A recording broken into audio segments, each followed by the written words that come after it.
तो आइए अभी हम लोग देखते हैं regulations of ASU drugs in India. Regulations regulations of ASU ASU drugs in India. तो ASU drugs A represents Ayurveda. Ayurveda. S represent Siddha Siddha और यू रिप्रेजेंट यूनानी। तो इंडिया में इस आयुर्वेदा, सिद्धा और यूनानी ड्रग का कैसे रेगुलेट होते हैं, इनका मैन्युफैक्चरिंग सेल पूरे देश में कैसे रेगुलेट होता है। तो ध्यान दीजिएगा कि इसका जो रेगुलेशन है that is under the regulated under regulated under drug and control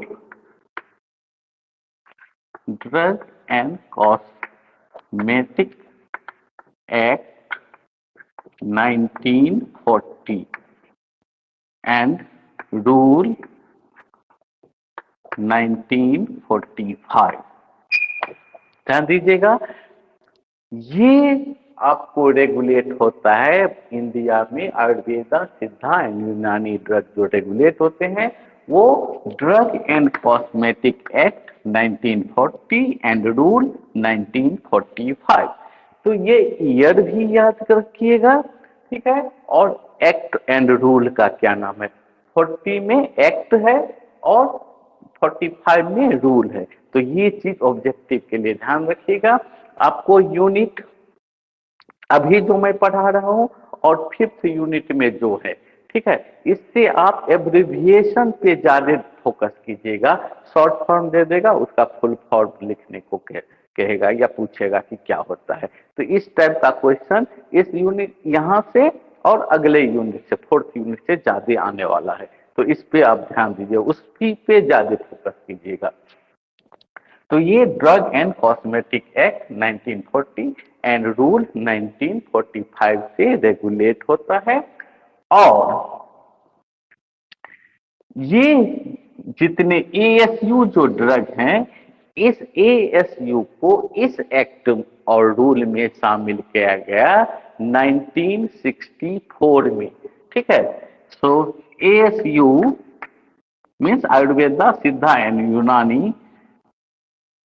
यूनानी comes within the Drug and Cosmetic Act and rule in 1964 में।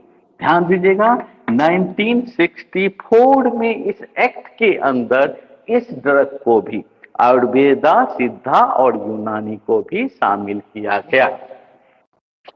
आपको एक कमिटी भारत सरकार ने बनाई थी जिसका नाम था उदुप्पा कमिटी। उदुप्पा कमिटी।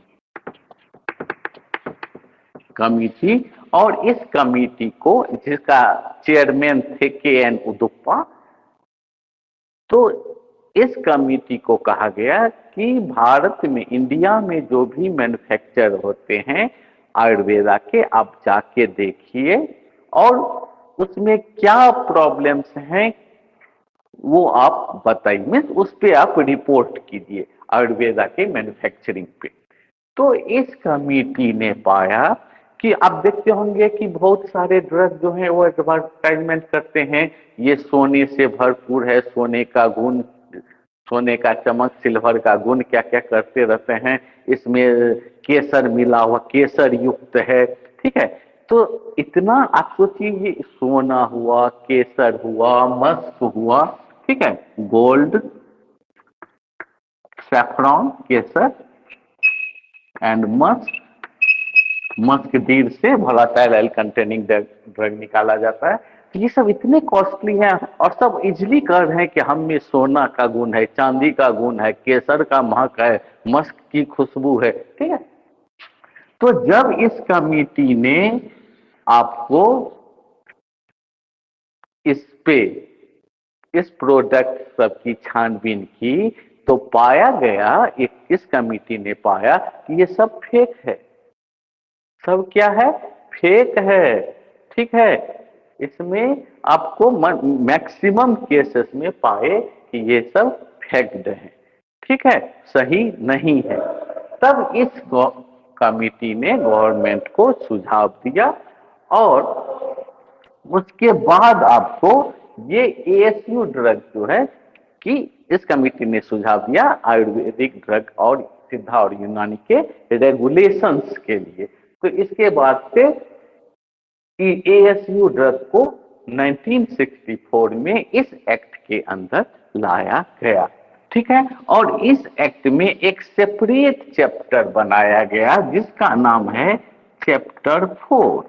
याद रखिएगा ऑब्जेक्टिव के लिए, there is a separate chapter 4 in drug and cosmetic act. ठीक है, ड्रग एंड कॉस्मेटिक एक्ट में एक सेपरेट चैप्टर है, चैप्टर 4। ठीक है, जो कंट्रोल करता है रेगुलेट द मैन्युफैक्चर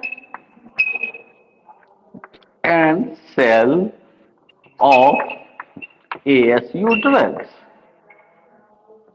ठीक है, तो नाम याद रखिएगा, ये चैप्टर 4।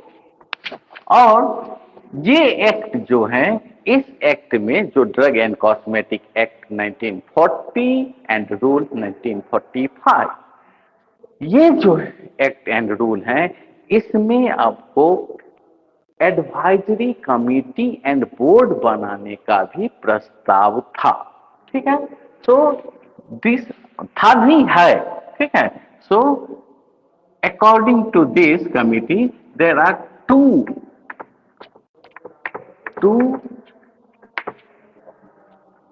आपको रेगुलेटरी बॉडी हैं, रेगुलेटरी बॉडी जो कि आपको इस सब का को रेगुलेट करते हैं।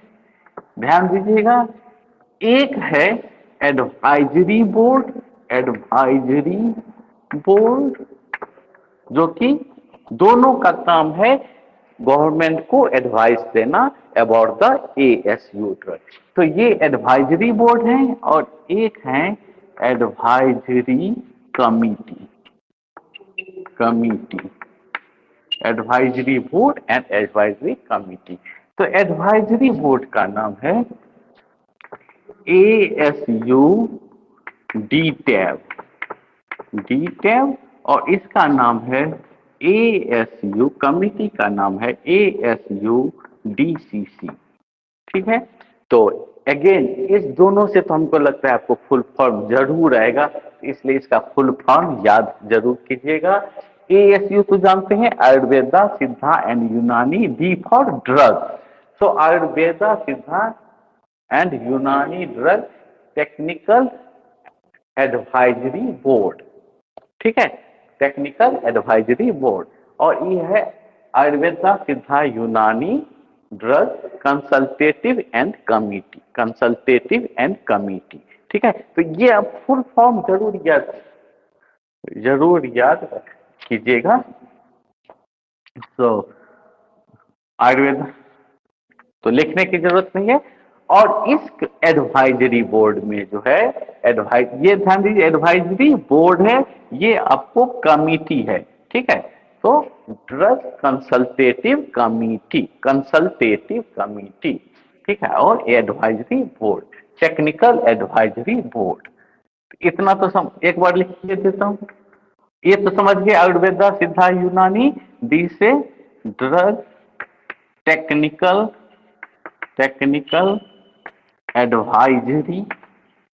Advisory board. और यहां से तो डी से तो ड्रग हो गया, ड्रग कंसल्टेटिव कमिटी। ठीक है, तो यहां से क्वेश्चन हमको तो लगता है एक आएगा ही आएगा, तो ध्यान दीजिएगा। तो ये एक बोर्ड और एक कमिटी बनाए गए। ध्यान दीजिएगा, ये बोर्ड जो होता है, दोनों board both are constituted by central government. इसको कौन निर्माण करता है? By central government. Both are constituted by central government, याद रखिएगा, ठीक है। और इसमें टोटल 18 मेंबर्स होते हैं। इसमें टोटल 18 मेंबर्स होते हैं, ध्यान दीजिएगा, 18 मेंबर्स होते हैं। 18 मेंबर्स में 8 जो है वो एक्स ऑफिको, 5 जो है वो नॉमिनेटेड रहते हैं, नॉमिनेटेड, एंड 5 मेंबर्स जो है वो इलेक्टेड होते हैं, इलेक्टेड होते हैं। ध्यान दीजिएगा, 8 एक्स ऑफिशियो होते हैं, 5 नॉमिनेटेड होते हैं, 5 इलेक्टेड होते हैं। जो नॉमिनेटेड या इलेक्टेड मेंबर हैं उनका कार्यकाल, ठीक है, उनका कार्यकाल केवल 3 साल का होता है, फॉर 3 इयर्स, फॉर 3 इयर्स। हाँ, वो ही में भी री क्या कहते हैं, री नॉमिनेटेड और री इलेक्टेड, पुनः उनका नॉमिनेशन हो सकता है, लेकिन एक बार में इनका कार्यकाल 3 इयर्स का होता है, केवल 3 इयर्स का, ठीक है। और ये जो है, अब ये मान लीजिए डायरेक्टर जनरल, इसके इस कमिटी के जो हैं वो चेयरमैन होते हैं, chairman, director, director general, general of health and medical, ठीक है। तो director general of health and medical जो हैं वो इसके चेयरमैन होते हैं, जबकि इसका सेक्रेटरी रहता है, सेक्रेटरी होता है डायरेक्टर कंट्रोलर, डायरेक्टर जन कंट्रोलर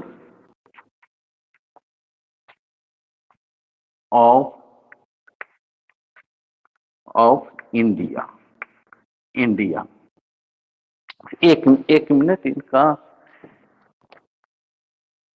ड्रग डायरेक्ट, हाँ, डायरेक्टर कंट्रोलर ऑफ इंडिया रहते हैं। और इसमें ये चीज आप ध्यान दीजिएगा कि अब ये तो हेल्थ एंड मेडिकल के डायरेक्टर हैं, तो इनका कार्यकाल जो है उसमें, इसमें हेल्थ एंड मेडिकल में वो जब तक है तब तक इनका कार्यकाल रहता है, इनका कोई 3 साल नहीं होता है, ठीक है। केवल इलेक्टेड और नॉमिनेटेड मेंबर का कार्यकाल 3 इयर्स का होता है, और इनका कार्यकाल ये जो है जब तक हेल्थ एंड मेडिकल में डायरेक्टर जनरल के पद पे हैं तब तक वो आपको इसका चेयरमैन, एडवाइजरी बोर्ड का चेयरमैन रह सकते हैं, ठीक है। और इसके बाद इस बोर्ड का चेयरमैन हो, सेक्रेटरी हो या अदर स्टाफ हो, इसका भी सिलेक्शन जो है वो गवर्नमेंट, सेंट्रल गवर्नमेंट ही करती है। तो ये तो हो गया इस बोर्ड के बारे में, कार्यकाल समझ गए, कितने मेंबर्स हैं वो समझ गए। तो जीपैट में क्वेश्चन आया था कि कितना एक्स ऑफिस को मेंबर होता है, तो 8 मेंबर होते हैं, याद रखिएगा। एडवाइजरी कमेटी, एडवाइजरी कमेटी जो है एएसयू, डीसीसी, इसमें जो है वो 2 मेंबर्स जो होते हैं उसको central to from central government, 2 members को सेंट्रल गवर्नमेंट जो है वो इसमें नॉमिनेट करता है, एंड 1 फ्रॉम ईच स्टेट, हर एक स्टेट से एक एक रिप्रेजेंटेटिव रहता है, ठीक है। बात समझ में आ रही है ना? इसमें जो मेंबरशिप है संख्या नहीं लिमिट है, आपके राज्य पे निर्भर करेगा, जितने राज्य हैं हर एक स्टेट से एक एक, और 2 फ्रॉम सेंट्रल गवर्नमेंट से इसमें रहता है, ठीक है।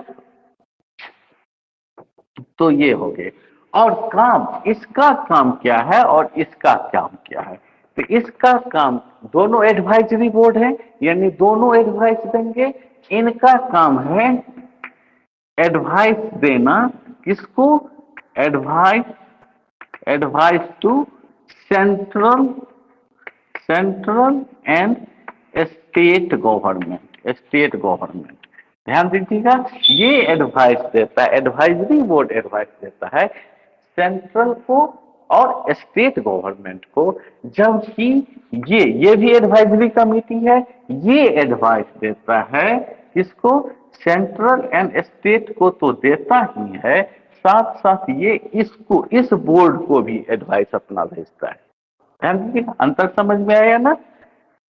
ये केवल सेंट्रल एंड स्टेट को देता है, ये सेंट्रल स्टेट को भी देता है, प्लस एडवाइजरी बोर्ड को भी होता है, और दोनों के बीच में जो है वो मीटिंग बीच बीच में होती रहती है, मीटिंग होती रहती है। उसमें जो प्रॉब्लम्स इश्यूज आते हैं उसको ये इसको भेजता है, और ये finally central and state government को भेजता है। ठीक है, अब किस तरह का एडवाइस? ये एडवाइस देता है रिलेटेड टू इम्प्लीमेंटेशन, कि पूरे देश में यूनिफॉर्मिलिटी, ठीक है, एक समान यूनिफॉर्म रूप से कैसे इम्प्लीमेंट हो ड्रग के मैन्युफैक्चर एंड सेल का, उसका एडवाइजरी कमिटी एडवाइस देती है। तो this committee gives the advice related to the implementation. ये देता है, gives advice related to implementation, implementation, so as to implementation for securing, securing uniformity, uniformity in India. ठीक है, सो ताकि यूनिफॉर्म तरीके से इंडिया में ड्रग का रेगुलेशन हो सके, उसको सिक्योर करने के लिए ये एडवाइस देता है कमिटी। जबकि it gives advice, it gives advice on technical issues, technical, technical issues, issues related to drugs, ASU drugs, related to ASU drugs। आई बात समझ में? It gives advice related to the advice on technical issues related to the ASU drugs. It gives advice related to the implementation of drugs। ठीक है, ये किसको देता है? केवल गवर्नमेंट को देता है, ये गवर्नमेंट के साथ साथ बोर्ड को भी देता है। क्लियर? तो ये तो हो गए। उसके बाद हमारे देश में बहुत सारे लेबोरेटरीज भी हैं, रिसर्च इंस्टीट्यूशन भी हैं, जो कि इस चीज को देखते रहता है कि ड्रग का, एएसयू ड्रग जो है उनकी क्वालिटी सही है क्या और मेंटेन्ड है क्या नहीं। ठीक है, तो सीसीरा एंड सीसीरम याद रखेंगे, CCRAS and CCRUM. So council, central council for research in Ayurveda and Siddha, याद रखेंगे, central council for research in Ayurveda and सिद्धा।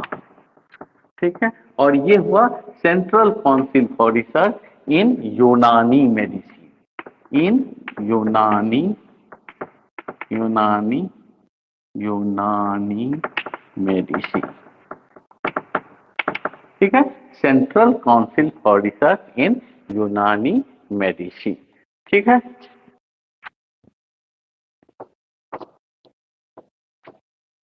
उसके बाद तो ये तो हो गए आपको रेगुलेटरी बॉडीज हो गए।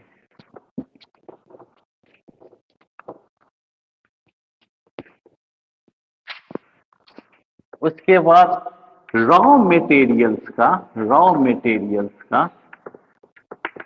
ध्यान दीजिएगा। इसका रॉ मटेरियल, एएसयू ड्रग का रॉ मटेरियल भी रेगुलेट करना बहुत जरूरी होता है। और हम लोग ट्रेडिशनल मेडिसिन में जनरली पॉली हर्बल या हर्बो मिनरल ड्रग का यूज करते हैं, जबकि क्या कहते हैं एलोपैथिक सिस्टम में जनरली एक ड्रग वन एक्टिव इंग्रेडिएंट होते हैं और वो भी सिंथेटिक होते हैं, यानी लेबोरेटरी में वो अंडर कंट्रोल्ड कंडीशन में सिंथेसिस किए जाते हैं। ठीक है, जबकि यहाँ तो नेचुरल ड्रग है, ये तो हमको प्लांट से डिफरेंट डिफरेंट रीजन प्लांट से प्राप्त होता है, तो इसलिए इसको क्वालिटी कंट्रोल, इसका कंट्रोल करना बहुत ही डिफिकल्ट पाया जाता है। तो इसके क्वालिटी को देखने के लिए कि सही क्वालिटी है या नहीं, क्योंकि इसमें इन्फेक्शन के भी चांसेस बहुत ज्यादा होते हैं, तो इस चीज सबको रेगुलेट करने के लिए जो ऑर्गेनाइजेशन है, एक है PLIN, प्लीन pharmacopoeial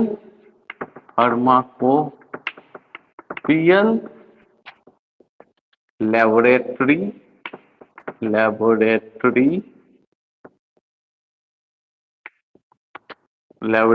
for Indian medicine, pharmacopoeial laboratory for Indian medicine. ठीक है, और एक है HPL homeopathic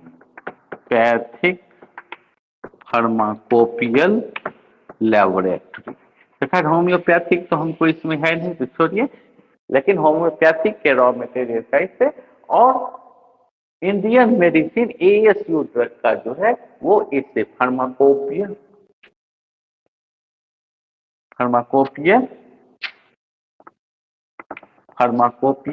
laboratory for Indian medicine, इससे कंट्रोल होता है। ठीक है, उसके बाद आ जाइए शेड्यूल जेड। शेड्यूल जेड क्या होते हैं? So it regulates the regulation of manufacture and sale of regulation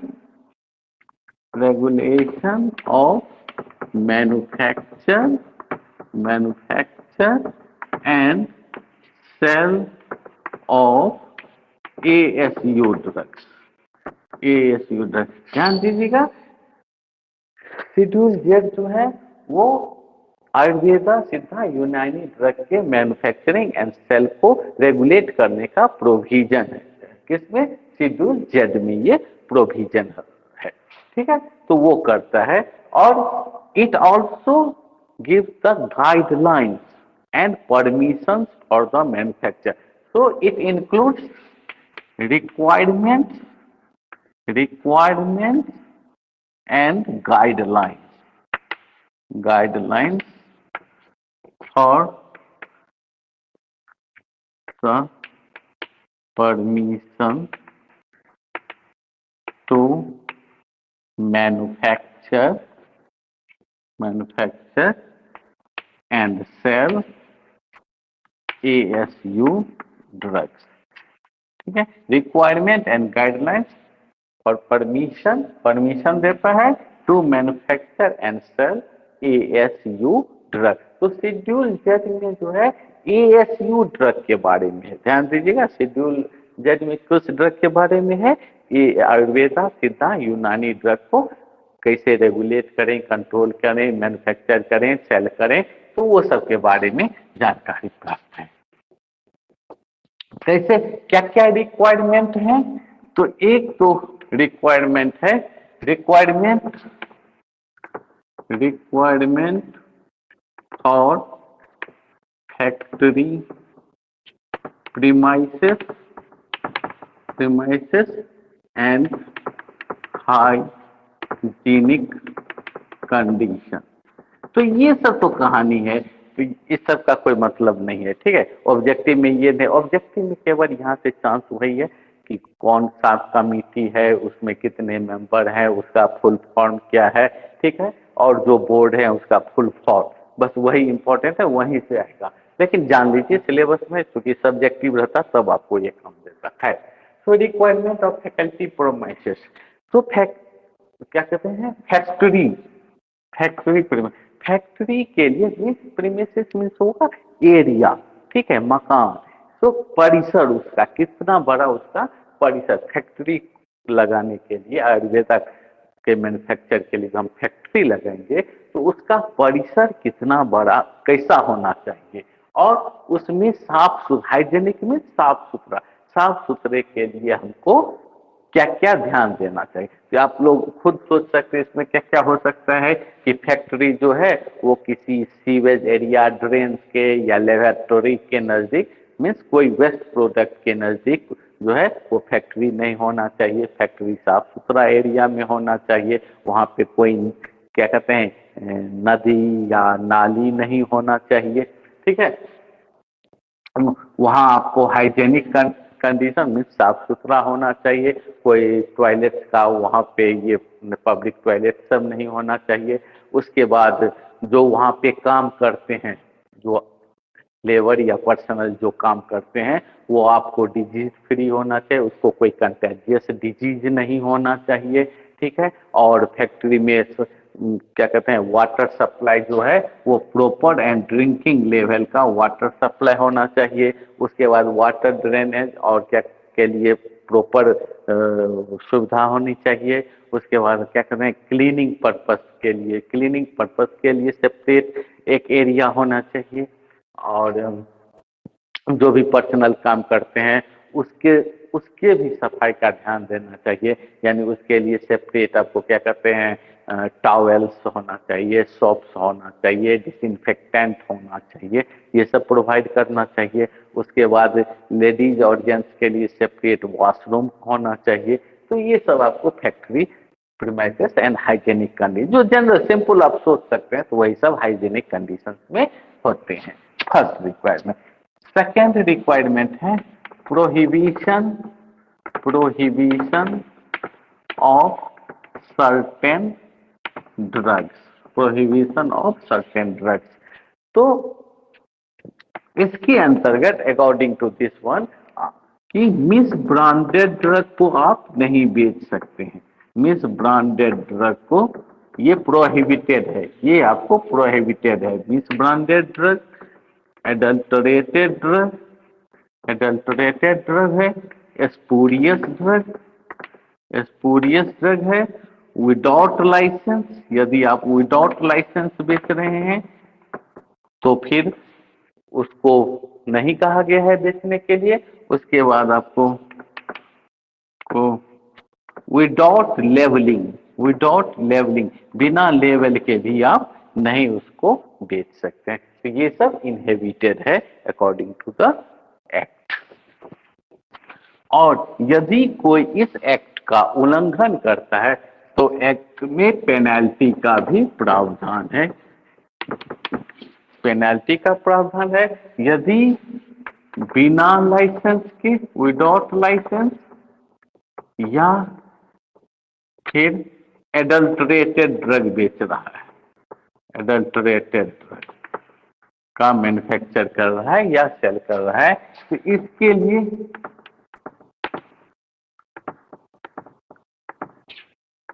and fine, तो इसके लिए आपको लगभग 1 ईयर तक जेल हो सकती है या 2000 रुपीज का, या नहीं दोनों, up to 1 year imprisonment and up to 2000 rupees fine आपको लगेगा, ठीक है। और सेकेंड, यदि स्पूरियस ड्रग है, स्पूरियस ड्रग है, तब आपको अप टू 3 इयर्स फाइन और अप टू 5000 रुपीज जो है, अप टू 3 इयर्स इम्प्रिजनमेंट, आपको जेल हो सकता है और 5000 रुपीज का फाइन हो सकता है। थर्ड हुआ इसके अलावा, अदर देन एवव, अदर देन एवव, इसके अलावा यदि आपने कोई मिस्टेक किया है, इसको छोड़ के, तब आपको जो है वो 3 मंथ जेल की प्रावधान है and up to 500 rupees fine है। ठीक है, तो ये यूनिट हो गया, यूनिट 4 आज आपका ओवर हो गया। बस आप इसमें और यूनिट 5 में एब्रिविएशन फिर से रिपीट कर रहा हूँ, उस पर ध्यान दीजिएगा। 2-4 क्वेश्चन तो मुझे लगते हैं आएंगे ही आएंगे। ठीक है, जैसे इसमें आपको इम्पोर्टेंट था दोनों ड्रग कमेटी का, तो वो ध्यान दीजिएगा। Okay, thank you.